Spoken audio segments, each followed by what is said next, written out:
All right, I'm back with my 87 R20 here, and I had the upper gearbox seal finally go out on me in the middle of nowhere. It sucked, but I had to figure out a way to get this out and get the seal out without taking the gearbox out. Okay, so I had to use a little ingenuity, and unfortunately I do not recommend this to anybody. I'm just saying what I have done that I had to do because I was in a bad situation where I could not completely remove the whole front end of the car to get that thing out. So here we go, so you understand before I start this, that's why I did this. Okay, first thing we're going to need, and luckily a lot of these tools were provided to me by an individual that kind of rescued me on the road and helped me out to go acquire things and borrow things from him and to get this fixed. Okay, first I had to borrow his drill, which that's my drill. I had to borrow a hammer, that's my ball peen hammer, but I had to borrow his. I had to borrow 2 screws and a metal drill bit that is smaller than the inner diameter of the screws so I could pull the seal out, okay, because I did not have a seal pulling tool. And those are nice, but sometimes they break. This is probably the most common, easy way to do it is drill it, but you can scar the shaft. You scar the shaft, you ruin the seal, okay? Your classic crescent wrench. Your Harbor Freight snap ring pliers. They're a little tricky, but I've used them probably, I don't know, maybe 33 times so far. It's been good so far. You'll need a ginormous screwdriver, and yeah, when I did this job I broke the tip because it was a real bear. And the tip broke off, but I still was able to accomplish the task even with the broken ginormous screwdriver. You'll need a crescent wrench, an extender. You're going to need two sockets. You'll need one 15 and you'll need one 12. It does not have to be a deep well, but that's what I had in my toolbox in my truck. You'll need something to mark the shaft. You can either use a grease pen or you can use a scribe and scribe the shaft top and bottom when you disconnect it, because if you put it back in and you don't know the alignment mark, your steering wheel will be completely crooked, and I will show you what I'm talking about right now. As we go down in here into the depths of happiness, you'll see or the depths of happiness here. There's the mark that I made with the fingernail polish I got from my wife that she gave to me. Said it was disgusting, and I said that's great, I can use it as a marking tool. So anyway, it works for me, and I marked it, and now I just fired up the truck and lined it back up so you could see it how it looks. And there's that bolt right there. That's a crazy bolt right there, 12 millimeter. Okay. And then the other one is way up there.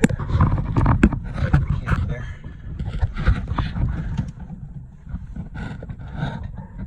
Okay, there's your 15. And on the other side you just have a flat piece that'll pull out. You'll need to disconnect that. You'll need to take out that bolt there. Okay, after you mark it. Please mark it.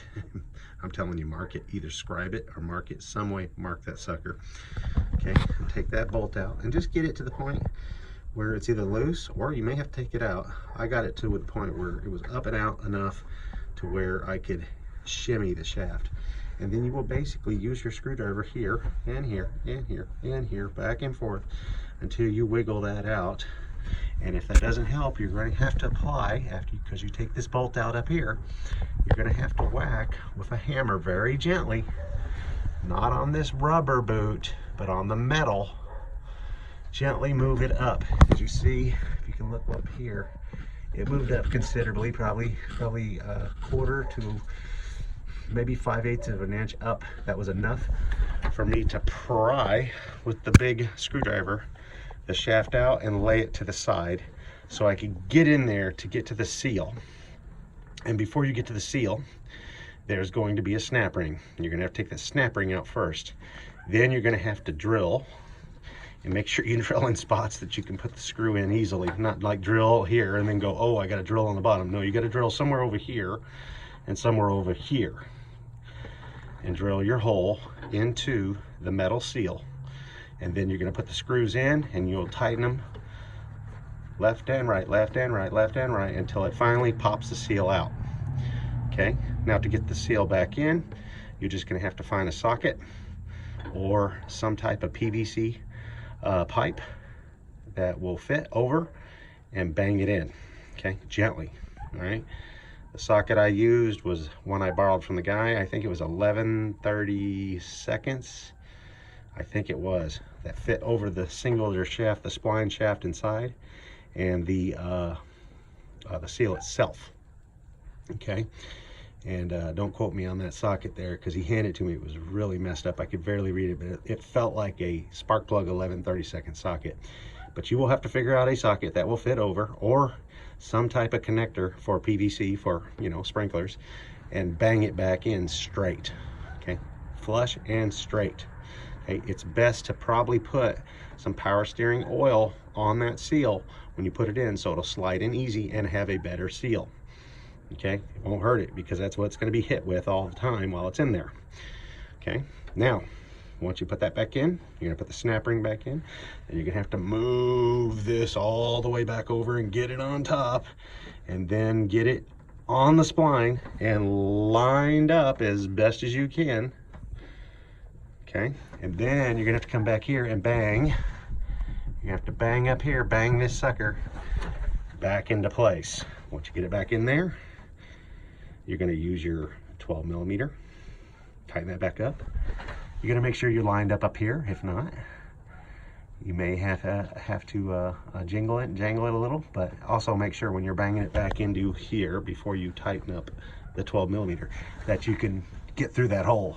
Okay, probably best to put that in first. Okay, put that bolt back through, put the nut back on. Don't tighten it completely, and then just go ahead and tighten up the 12 down here.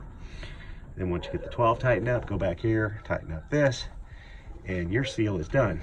Now, of course, my pump was also leaking also. I used a Lucas Power Steering fluid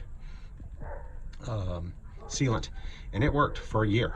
So that was pretty good. It saved me a year before I had to actually work on this. And I did rebuild my power steering pump, which I'll do in another video. But I just wanted to show you how to do the upper seal. The lower seal, if you have to go that route, is pretty much the same method. It's just underneath. It's just underneath. But once again, it is a little bit of work, but when you're on the roadside and life is miserable, as it can be sometimes with these old trucks, it worked out for me.